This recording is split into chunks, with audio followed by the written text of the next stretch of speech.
അപ്പോൾ ഈ ഒരു സെഷനിൽ നമ്മൾ ഡിസ്കസ് ചെയ്യാൻ പോകുന്ന ഇനി പുതിയ ഏത് സിസ്റ്റമാണ് ഈസ്റ്റ് ഇന്ത്യ കമ്പനി ഇൻട്രൊഡ്യൂസ് ചെയ്തതെന്നാണ് കേട്ടോ ഡിസ്കസ് ചെയ്യാൻ പോകുന്നത്. അപ്പൊ കഴിഞ്ഞ സെഷനിൽ നമ്മൾ ഇൻട്രൊഡ്യൂസ് ചെയ്തത് ഏത് കോൺസെപ്റ്റിനെ കുറിച്ചായിരുന്നു? ഈസ്റ്റ് ഇന്ത്യ കമ്പനി കൊണ്ടുവന്ന പെർമനന്റ് സെറ്റിൽമെന്റിനെ കുറിച്ചായിരുന്നു നമ്മൾ ഡിസ്കസ് ചെയ്തിരുന്നത്. ഇനി ഏത് പുതിയ സിസ്റ്റമാണ് അവർ കൊണ്ടുവന്നത് എന്ന് നമുക്ക് നോക്കിയാലോ. A new system is devised അല്ലെ. നോക്കാം. In the northwestern provinces of Bengal Presidency, Bengal Presidency ഭാഗമായ നോർത്ത് വെസ്റ്റേൺ പ്രൊവിൻസില് most of this area is now in Uttar Pradesh അല്ലെ. ബംഗാളിന്റെ ഭാഗമായിട്ട് ബംഗാളിന്റെ നോർത്ത് വെസ്റ്റേൺ പ്രൊവിൻസ് ഇപ്പൊ ഏത് സ്റ്റേറ്റിന്റെ ഭാഗമാണ് മക്കളെ? ഉത്തർപ്രദേശ് എന്ന് പറയുന്ന സ്റ്റേറ്റിന്റെ ഭാഗമാണ് അല്ലെ. Okay. An Englishman called Holt Mackenzie devised the new system which came into effect in 1822. Okay. അപ്പോ ഇതിൽ പറയുന്നത് in the northwestern provinces of Bengal Presidency. Okay. എന്ന് വെച്ചാൽ ബംഗാൾ പ്രസിഡൻസിന്റെ ഭാഗമായിട്ടുള്ള നോർത്ത് വെസ്റ്റേൺ പ്രൊവിൻസ് ഇപ്പോ ഏതിന്റെ ഭാഗമാണ്? ഉത്തർപ്രദേശിന്റെ ഭാഗമാണ്. ഇംഗ്ലീഷ് മെൻ ആയിട്ടുള്ള Holt Mackenzie devise the new system, ഒരു പുതിയ സിസ്റ്റം കൊണ്ടുവന്ന ഒരു ഇംഗ്ലീഷ് മെന്റെ പേരാണ് ഹോൾട്ട് മെക്കൻസി. അത് എപ്പോഴാണ് നിലവിൽ വന്നത്? 1822 എന്താണ് സിസ്റ്റം എന്ന് നോക്കാം അല്ലെ. And he felt that village was an important social institution in North Indian society and needed to be preserved. അല്ലെ, ഒരു പുതിയ ചിന്താഗതിക്കാരനാണ് അല്ലെ നമ്മുടെ ഇംഗ്ലീഷ് മെൻ ആയിട്ടുള്ള ഹോൾട്ട് മെക്കൻസി പറഞ്ഞത്. എന്ന് വെച്ചാൽ അദ്ദേഹം പറയാണ് ഗ്രാമങ്ങൾ സംരക്ഷിക്കേണ്ട ഒരു കാര്യമാണ് പറയുന്നത് അല്ലെ. ഗ്രാമങ്ങള് പ്രത്യേകിച്ച് നോർത്ത് ഇന്ത്യൻ സൊസൈറ്റിയിലുള്ള ഗ്രാമങ്ങൾ നമ്മൾ സംരക്ഷിക്കണം എന്ന് പറയുന്ന ആളാണ് നമ്മുടെ ഹോൾട്ട് മെക്കൻസി എന്ന് പറയുന്ന English men. And under his direction, അദ്ദേഹം ആ ഒരു ഹോൾട്ട് മെക്കൻസി പറഞ്ഞ കാര്യങ്ങളില് the collectors went from village to village. Collectors ഒക്കെ ഒരു ഗ്രാമങ്ങളിൽ നിന്ന് മറ്റൊരു ഗ്രാമങ്ങളിലേക്ക് പോയിട്ട് ഇൻസ്പെക്ടിങ് ദ ലാൻഡ്, എല്ലാ ലാൻഡും നല്ല രീതിയിലാണോ പ്രവർത്തിക്കുന്നത് നോക്കുന്നു. And measuring the fields, field അല്ലെ, എല്ലാ പാടങ്ങളും അളക്കുന്നു. And recording the customs and rights of different groups. എല്ലാ ഗ്രാമങ്ങളിലുള്ള ജനങ്ങളുടെ അവരുടെ കസ്റ്റംസും റിച്വൽസും ഒക്കെ അവര് കളക്ടേഴ്സ് പോയിട്ട് റെക്കോർഡ് ചെയ്യുന്നു അല്ലെ. അപ്പൊ എന്താണ്? ഹോൾട്ട് മെക്കൻസിന്റെ പ്രകാരം, ആവശ്യപ്രകാരം കളക്ടേഴ്സ് ഒക്കെ എല്ലാ ഗ്രാമത്തിലും പോയിട്ട് അവിടെയുള്ള ലാൻഡ് ഒക്കെ ഇൻസ്പെക്ട് ചെയ്യുന്നു. And measuring the fields and recording the customs and rights of different groups അല്ലെ.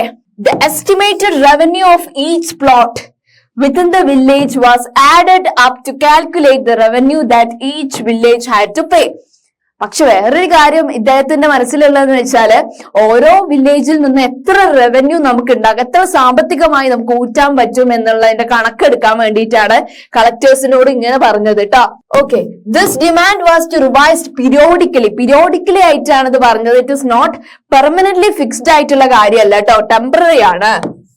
Okay, the charge of collecting the revenue and paying it to the company was given to the village headman rather than zamindar. ഇങ്ങനെ village headman ഉണ്ടാവുക, village ഗ്രാമീണ തലവൻ എന്ന് പറയുന്ന ആൾക്കാരുണ്ടാവില്ലേ, അവരായിരിക്കണം അവരുടെ ഫാമേഴ്സിന്റെയും സാധാരണ ജനങ്ങൾ ഏതൊക്കെ ഡ്യൂട്ടിയിൽ നിന്ന് പൈസ ഉണ്ടാക്കുന്ന അതിന്റെ റവന്യൂ ഒക്കെ കളക്ട് ചെയ്യേണ്ട കർത്തവ്യമാർക്കാണ് ഈ ഒരു വില്ലേജ് ഹെഡ്മാൻ ആണ് ഈ ഈസ്റ്റ് ഇന്ത്യ കമ്പനി കൊടുത്തത്. And this system came to be known as Mahalwari settlement. ഈ ഒരു ഹോൾട്ട് മെക്കൻസിന്റെ ഈ ഒരു സിസ്റ്റത്തിന്റെ പുതിയ സിസ്റ്റത്തിന്റെ പേരെന്താ മക്കളെ? It is Mahalwari system. Okay.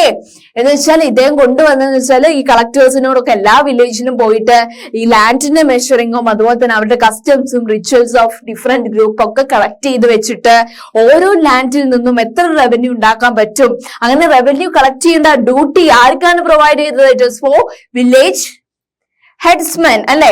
ഈ ഒരു ഹോൾട്ട് മെക്കൻസിന്റെ ഈ ഒരു സിസ്റ്റത്തിന്റെ പേരെന്താ മക്കളെ? ഇറ്റ് ഈസ് മഹൽവാരി സെറ്റിൽമെന്റ് എന്നാണ് കേട്ടോ ഈ ഒരു സെറ്റിൽമെന്റിന്റെ ഈ ഒരു ന്യൂ സിസ്റ്റം ഓഫ് ഹോൾട്ട് മെക്കൻസിന്റെ പേര്. ഓക്കെ. ഇനി നമ്മൾ ഡിസ്കസ് ചെയ്യാൻ പോകുന്ന topic it is Munro system. What is the Munro system മക്കളെ? നോക്കാം. in the British territories in the south regionസിലുള്ള British territories. Okay, there was a similar move away from the idea of permanent settlement. Okay, അങ്ങനെ ഈ British territories ആയിട്ടുള്ള south റീജിയൻസിലുള്ള അവരൊക്കെ എന്ത് ചെയ്തു, ഈ പെർമനന്റ് സെറ്റിൽമെന്റ് എന്ന ഐഡിയയിൽ നിന്ന് അവര് മാറിയിട്ട് the new system that was devised came to be known as ryotwari system. ആ പെർമനന്റ് സെറ്റിൽമെന്റിൽ നിന്ന് അവിടെയുള്ള ആളുകള് എന്തിലേക്ക് മാറി? റോട്ട് വാരി സിസ്റ്റത്തിലേക്ക് വന്നു. അത് ഉദ്ദേശിക്കുന്നത് എന്താ മക്കളെ?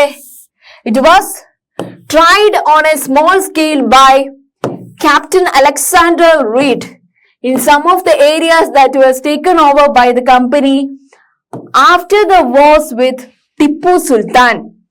ഇതെന്ന് വെച്ചാല് ക്യാപ്റ്റൻ അലക്സാണ്ടർ റീഡിന്റെ നേതൃത്വത്തില് കുറെ ലാൻഡ്സ് ഇവര് തിരിച്ചു പിടിച്ചു. എന്നിൽ നിന്ന്? ആഫ്റ്റർ ദ ടിപ്പു സുൽത്താനിൽ നിന്ന് അവർ യുദ്ധം ജയിച്ചിട്ട് ഈ ഈസ്റ്റ് ഇന്ത്യ കമ്പനി കുറെ ലാൻഡ് അവരുടേതാക്കി മാറ്റി. അങ്ങനെ കൊണ്ടുവന്ന ഒരു സിസ്റ്റമാണ് റോട്ട് വാരി സിസ്റ്റം. ഓക്കെ, ഇതാണ് തോമസ് മുൺറോ. ഈ ഒരു മുൺറോ സിസ്റ്റത്തിന് പിന്നിലുള്ള മനുഷ്യനാണ് Thomas Munro. Okay, it is subsequently developed by ആരാണ്? തോമസ് മുൺറോ ആണ് ആ ഒരു ഇത് കൊണ്ടുവന്നത് കേട്ടോ. And this system was gradually extended all over south India. ഈ മുൺറോ സിസ്റ്റം എന്ന് പറയുന്ന സിസ്റ്റം സൗത്ത് ഇന്ത്യയിലെ എല്ലാ റീജിയൻസിലും വന്നു. Alexander Reid and Munro felt that in the south there were no traditional zamindars. ഈ അലക്സാണ്ടർ റീഡും തോമസ് മുൺറോ മനസ്സിലാക്കിയ ഒരു കാര്യം എന്താന്ന് വെച്ചാല് സൗത്ത് ഇന്ത്യൻ റീജിയൻസിലെ പണ്ട് കാലത്തുള്ള ജമീന്ദാസ് ഒന്നും ഇല്ല എന്നാണ് അവർ മനസ്സിലാക്കിയത് കേട്ടോ.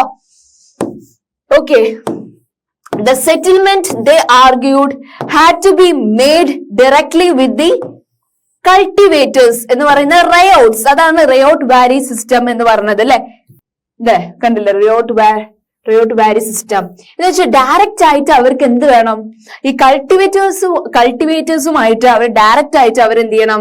പേയ്മെന്റ്, റവന്യൂവിന്റെ റിലേറ്റഡ് മാറ്റേഴ്സ് ഡിസ്കസ് ചെയ്യണം. That still the land four generation. കുറെ തലമുറകളായിട്ട് കൾട്ടിവേറ്റ് ചെയ്യുന്ന കൾട്ടിവേറ്റേഴ്സുമായിട്ട് ഡയറക്ട്ലി നമുക്ക് ലിങ്ക് വേണം എന്നാണ് ഈ റോട്ട് വാരി സിസ്റ്റം പറയുന്നത് കേട്ടോ. Okay, all was not well. എല്ലാം നല്ലതല്ല അല്ലെ. And within a few years after the new systems were imposed, അങ്ങനെ കുറെ വർഷം പല സെറ്റിൽമെന്റ് വന്നു അല്ലെ. It was clear that all was not well with them. എന്ന് വെച്ചാൽ ഇപ്പൊ മനസ്സിലായില്ലേ ഈസ്റ്റ് ഇന്ത്യ കമ്പനി എന്ത് കൊണ്ടുവന്നത്? അതിലൊരു സക്സസ്ഫുൾ ഇല്ല. എല്ലാം പാതി വഴി തെറ്റി വേറൊരാളെ കണ്ടിന്യൂ ചെയ്യേണ്ട അവസ്ഥയാണ് അല്ലെ. And driven by the desire to increase the income from land, revenue official fixed too high revenue demand. അല്ലെ, എന്ന് വെച്ചാൽ കൂടുതൽ അവർക്ക് ലാൻഡിൽ നിന്ന് അവർക്ക് പൈസ ഉണ്ടാക്കാന്ന് വിചാരിക്കും. അവർ കൂടുതൽ റവന്യൂ എതിലാണ് ചുമത്തിയത്? ലാൻഡിൽ ചുമത്തി അല്ലെ. And peasants were unable to pay. പെസൻസിന് ഇത് അഫോർഡബിൾ ആണോ? അല്ല അല്ലെ. And riots fled the countryside. അതുകൊണ്ട് തന്നെ എന്താണ്, കുറെ പെസൻസ് എന്ത് ചെയ്തു? വേറെ സ്ഥലത്തേക്ക് മൈഗ്രേറ്റ് ചെയ്തു. And villages become deserted in many regions. ഗ്രാമം ഫുൾ എല്ലാം ശൂന്യമായി. അവിടെയുള്ള ജനങ്ങളൊക്കെ വേറെ സ്ഥലത്തേക്ക് ചേക്കേറി. Okay, optimistic officials had imagined that the new systems would transform the peasants into rich enterprising farmers. ഈ ഒപ്റ്റിമിസ്റ്റിക് ആയിട്ടുള്ള ഒഫീഷ്യൽസിന്റെ ചിന്താഗതി എന്താണ്? ഈ ഒരു ചെറിയ വൻകട ലാൻഡ് ഒക്കെ കൾട്ടിവേറ്റ് ചെയ്യുന്ന ചെറിയ ലാൻഡ് ഒക്കെ കൾട്ടിവേറ്റ് ചെയ്യുന്ന ഈ ഫാമേഴ്സിനെ റിച്ച് എന്റർപ്രൈസിങ് ഫാമേഴ്സ് ആക്കാൻ ഇവർ നോക്കിയതാണ്.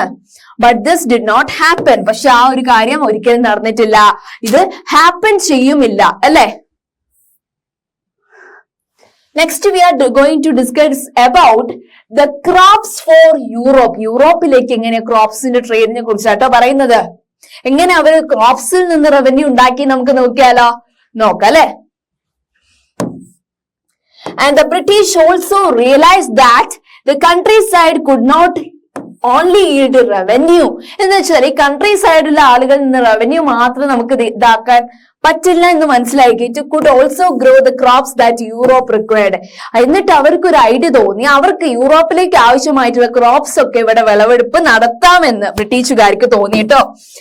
ഓക്കെ, അങ്ങനെ by the late 18th century, അങ്ങനെ 18ാം നൂറ്റാണ്ടിന്റെ അവസാനത്തില് the company was trying its best to expand the cultivation of opium and indigo. അങ്ങനെ കമ്പനി എന്ത് ചെയ്തു? ഈസ്റ്റ് ഇന്ത്യ കമ്പനി അവർക്ക് വേണ്ടി ഇൻഡിഗോ ഒപ്പിയം ഇവിടെ ഇന്ത്യയിൽ കൾട്ടിവേറ്റ് ചെയ്യാൻ വേണ്ടി തുടങ്ങിട്ടോ. ഇതാണ് ഒപ്പിയം പ്ലാന്റേഷന്റെ പിക്ചറൈസേഷൻ ട്ടോ മക്കളെ. ഇതാണ് ഇൻഡിഗോ പ്ലാന്റേഷൻ. ഓക്കെ, മക്കൾക്ക് കാണുന്നില്ലേ? ഓക്കെ, നമുക്ക് ഇതിനെ കുറിച്ച് നോക്കാം അല്ലെ. And in the century and a half that followed, the British pursued or forced cultivators in various parts of India to produce other crops. Okay, അങ്ങനെ ഈ ബ്രിട്ടീഷുകാർ ഈ ഫാമേഴ്സിനൊക്കെ ഇങ്ങനെ നിർബന്ധിച്ച് അവരെ എന്താണ് അത്രയും ഫോഴ്സ് ചെയ്തിട്ട് അവർക്ക് ഇഷ്ടപ്പെട്ട ബ്രിട്ടീഷുകാർക്ക് ഇഷ്ടപ്പെട്ട ക്രോപ്സ് വിളവിച്ചെടുക്കാൻ അവരെ ഫോഴ്സ് ചെയ്തു. ഏതൊക്കെ സ്ഥലത്ത് ഏതൊക്കെയാണ് അവർ വിളവെടുത്തത് നോക്കിയാലോ. First one jute in Bengal. Okay, second one tea in Assam. Third one sugarcane in the United Provinces, now Uttar Pradesh. And wheat in Punjab, cotton in Maharashtra and Punjab, and rice in Madras. Okay, അങ്ങനെ അവര് ഫാമേഴ്സിനെയൊക്കെ force ചെയ്തിട്ട് ഈ company ഇനി revenue ഉണ്ടാക്കാൻ വേറൊരു idea നോക്കി. യൂറോപ്പിലേക്ക് അവർക്ക് കൊണ്ടുപോകാൻ ആവശ്യമായിട്ടുള്ള ക്രോപ്സ് ഒക്കെ ഇവിടെ വിളവെടുത്തിട്ട് റവന്യൂ ഉണ്ടാക്കാതാണ് ഇനി അടുത്തവര് അടവ് കേട്ടോ മക്കളെ. അങ്ങനെ അവർ എന്തൊക്കെയാ പ്രൊഡ്യൂസ് ചെയ്തത് ഓരോ സ്ഥലത്ത്?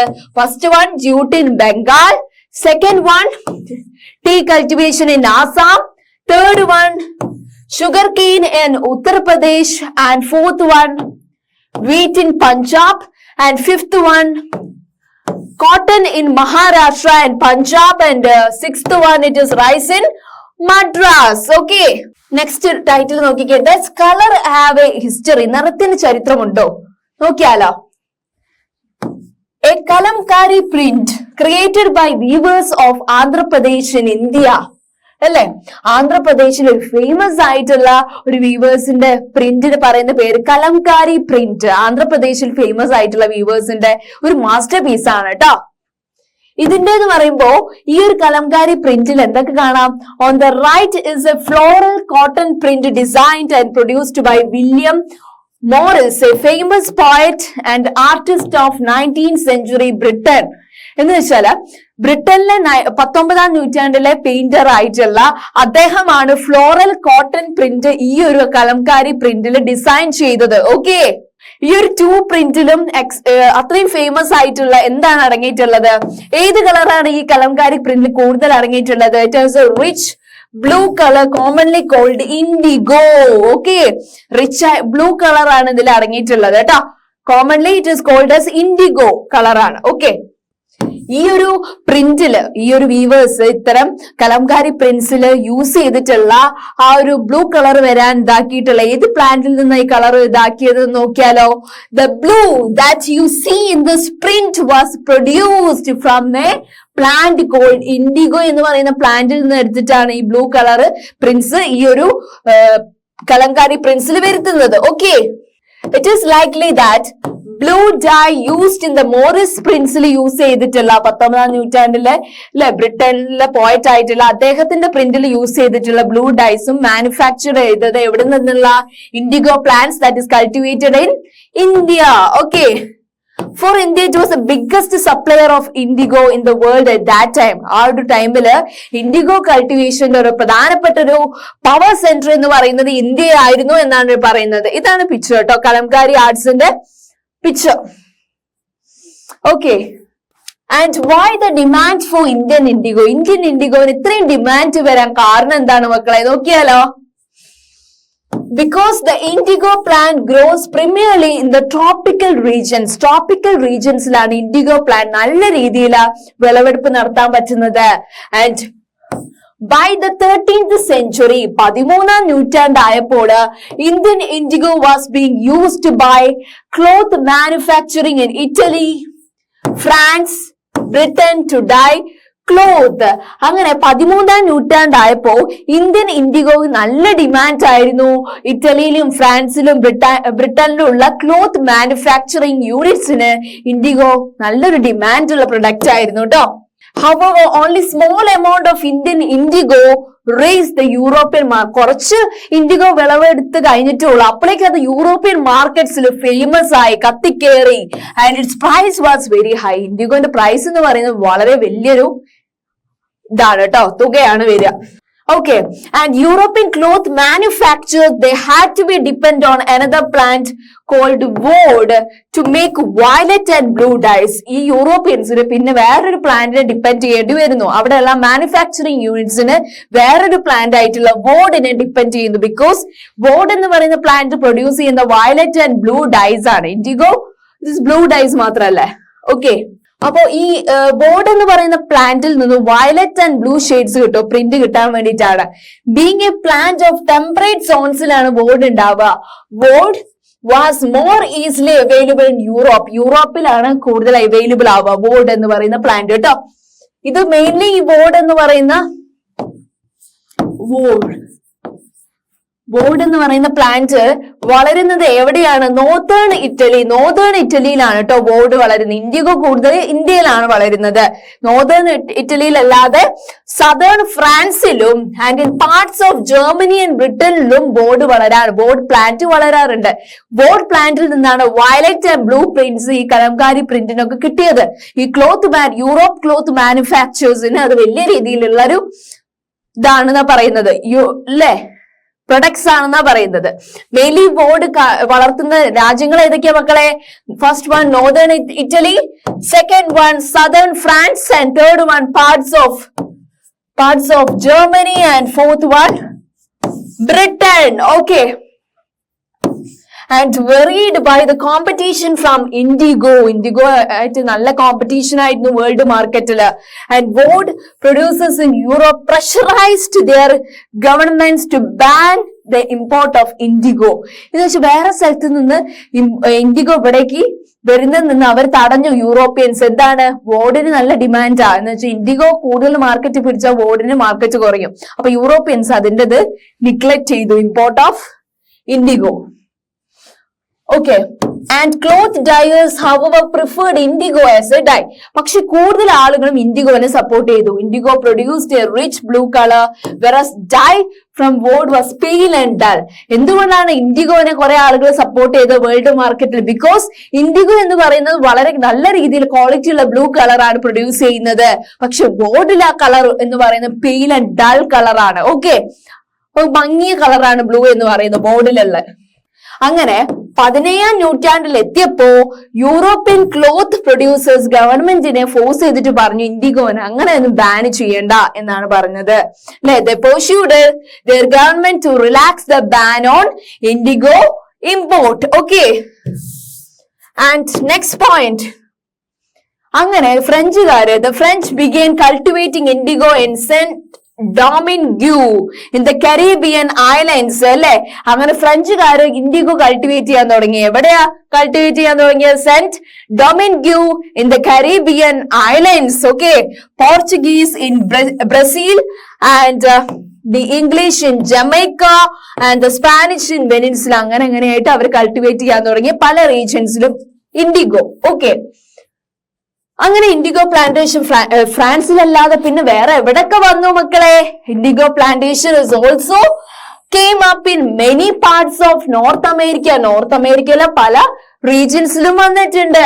Okay, and by the end of 18th century 18ാം നൂറ്റാണ്ടിന്റെ അവസാനത്തില് the demand for Indian indigo grew further എന്നാണ് പറയുന്നത്. ഇന്ത്യൻ ഇൻഡിഗോന് മേലുള്ള ഡിമാൻഡ് പിന്നെയും കൂടി എന്നാണ് പറയുന്നത് 18ാം നൂറ്റാണ്ടിന്റെ അവസാനം എത്തിയപ്പോ. അങ്ങനെ ബ്രിട്ടൻ began to industrialize. അല്ലെ, ഇൻഡസ്ട്രിയൽ റെവല്യൂഷൻ വന്നപ്പോ വലിയ രീതിയിലുള്ള റവന്യൂ ഇൻക്രീസ് ആയി. And it's cotton production expanded dramatically. In the cotton production കൂടി and enormous demand for cotton dyes. indigo പോലുള്ള പ്രൊഡക്ട്സിന്റെ ഡിമാൻഡ് കൂടി, അവരുടെ റവന്യൂ ഹൈ ആയി. അല്ലെ, and while the demand for indigo increases, അങ്ങനെ ഇൻഡിഗോന്റെ മേലുള്ള ഡിമാൻഡ് പിന്നെയും കൂടിയപ്പോ existing supplies from West Indies and America collapsed for a variety of reason. അങ്ങനെ നമ്മളിങ്ങനെ വെസ്റ്റ് ഇൻഡീസിലേക്കും അമേരിക്കയിലേക്കും ഒക്കെ അയക്കുന്നതിന് വലിയ തോതിൽ ഒരു കുറവ് വന്നു, എന്തോ ഒരു തകർന്നടിഞ്ഞു അവിടെ. എന്താ നോക്കിയാലോ, ബിറ്റ്വീൻ 1783 ആൻഡ് 1789 ഈ ഒരു വർഷത്തിൽ എന്തോ സംഭവിച്ചിട്ടുണ്ട് കേട്ടോ മക്കളെ. എന്താണ്? The production of indigo in the world fell by half. അങ്ങനെ ലോകത്ത് വെച്ച് നോക്കുമ്പോൾ ഇന്ത്യൻ ഇൻഡിഗോന്റെ എന്താണ് ആ ഒരു ലാഭം കുറഞ്ഞു വന്നു, പകുതിയിലേറെ കുറഞ്ഞു. And cloth dyers in Britain now desperately looked for new sources of indigo supply. ഇനിയിപ്പോ ബ്രിട്ടനിലുള്ള ആളുകൾക്ക് ഈ ക്ലോത്ത് ഡയേഴ്സിന് വേറെ രാജ്യത്തുള്ള ആളുകൾ പ്രൊഡ്യൂസ് ചെയ്ത ഇൻഡിഗോനെ ഡിപ്പെൻഡ് ചെയ്യേണ്ട അവസ്ഥ വന്നു കേട്ടോ. അപ്പൊ ഇത്തരം കാര്യങ്ങളാണ് മെയിൻലി നമ്മൾ ഈ ക്ലാസ്സിൽ ഡിസ്കസ് ചെയ്തത്. മെയിൻലി എന്താണ്, പെർമനന്റ് സെറ്റിൽമെന്റ് കഴിഞ്ഞിട്ട് റോഡ് വാരി സിസ്റ്റം വന്നു അല്ലെ. അപ്പൊ റോഡ് വാരി സിസ്റ്റം, മൂൺറോ സിസ്റ്റം ഒക്കെ നമ്മൾ പറഞ്ഞില്ലേ.